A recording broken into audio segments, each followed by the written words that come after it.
Hi, welcome to another one of Foxy Little Nuggets. I want to talk about Zach Palansky and the Green Party because there's a very strange contradiction opening up right now within British politics.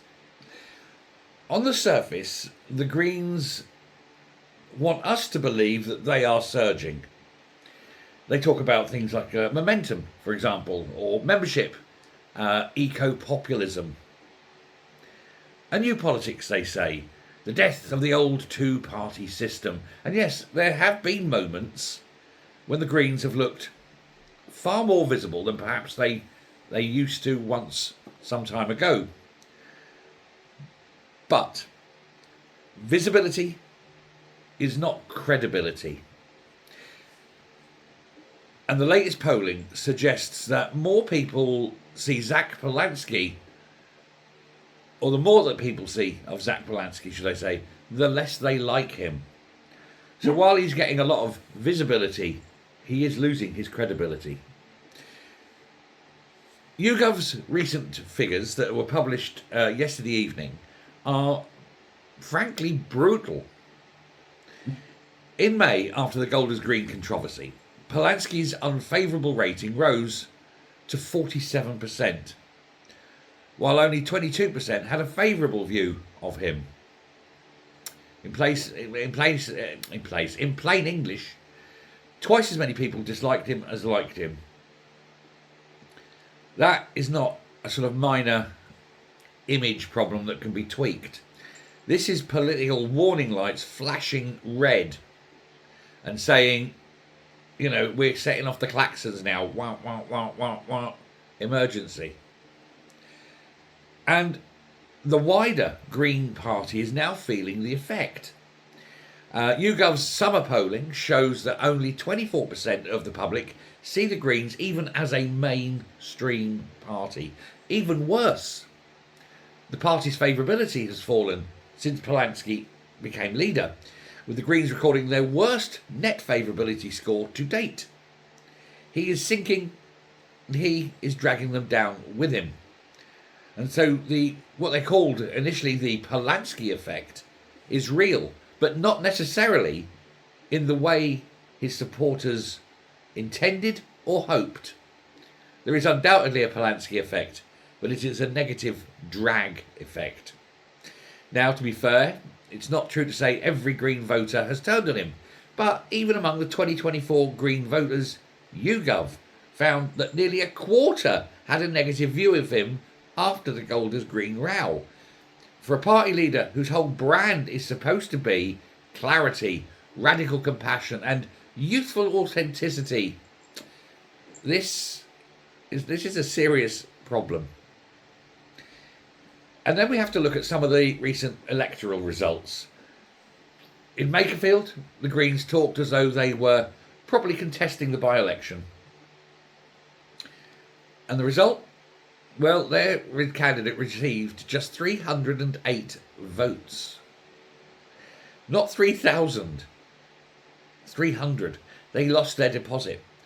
But 308 is appalling. That's not what a main party should get. Andy Burnham won 25,000 votes, near as damn it. Reform got 15,000 votes, near as damn it. The Greens, they weren't even in the race. It was hardly a photo finish. They weren't in the photo. In Aberdeen South, the Green candidate managed just 974 votes, 3.4% of the vote. Again, lost the deposit. Again, this is the problem with the Greens nationally. They can look fashionable in certain online spaces. They can impress the activist classes. They can trend on social media. They can be the darlings of the press and the media. But when the actual voters are actually asked to put an actual cross on an actual ballot, well, that's when their balloon starts leaking air and they crash and burn on the ground. Even in Wales, under a proportional system which is far kinder to smaller parties, the Welsh Green Party won only 2 seats and managed just about 6.7% of the vote. Reform surged into second place with 34 seats. So, while the Greens claim to be the future and a real threat to reform, that's only a claim, because reality is different. These voters in many of these places don't want the Greens. They are choosing someone else's future entirely. And this brings us, of course, to Palansky himself, because it's not just polling, it's judgment. First, there was his council tax row. Controversial. Palansky was cleared by Greater London Authority's ethics inquiry, and we should say that clearly. He was not deemed to have broken the laws, or broken the rules, you would say, of the Greater London Authority. But the underlying story was still politically damaging, toxic even. Complaints allege that he had not paid council tax while living on a houseboat. He apologised for what he called an unintentional mistake, saying the arrangement was unusual and he believed council tax may have been covered through mooring fees. Legally, he may have survived it. Politically, though, for a Green leader who demanding more taxes, it's not exactly ideal. The optics are not good. I'll take him at his word that he genuinely got that wrong. It wasn't. I don't believe he would have set out to do this knowing he's likely to get caught. So we'll take him at his word. I'm generous like that. I can't help it. I have a very generous nature. But it still doesn't look good. Second, of course, then we've got to address the huge bosoms in the room. The breast enlargement by hypnosis episode. Now, before entering politics, of course, Palansky took part in a Sun newspaper feature about whether hypnotherapy could increase a woman's breast size.